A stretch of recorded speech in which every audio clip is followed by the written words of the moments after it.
Water rationing has begun on some of the Greek islands as the hottest summer in living memory has led to extreme water shortages. A state of emergency has been declared. The crisis is forcing the islands to examine how they're going to maintain water supplies in the future.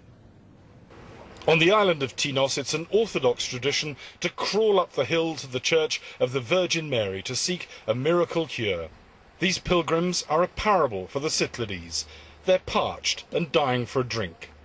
Supplicants are meant to suffer for their faith, and they certainly are this year, because there's nothing to quench their thirst when they reach the top.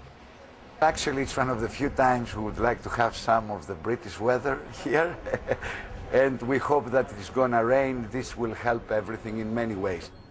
A little bit of drizzle is only going to provide some temporary respite. It's not going to resolve the long-term crisis nor the short-term state of emergency. And that state of emergency is in place to help local authorities to free up money to create water supplying projects and to cut through bureaucracy that's been holding them up. One possible solution is the construction of large desalination plants to turn the sea into drinking water. Millions of euros are available.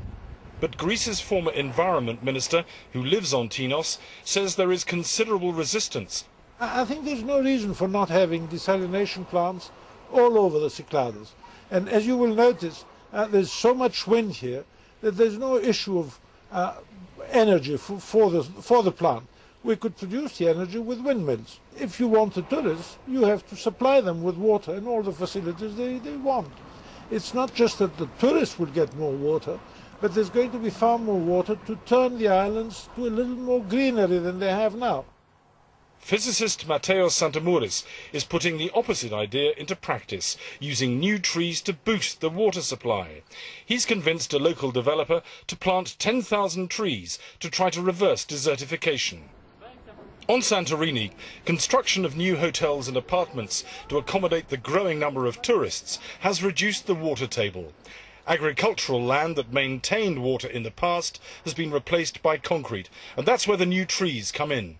In some very humid areas that we plant special trees in order to decrease humidity, and humidity is absorbed by, let's say, the trees. This helps really to have more water, more rain, and a better balance of water in the whole area.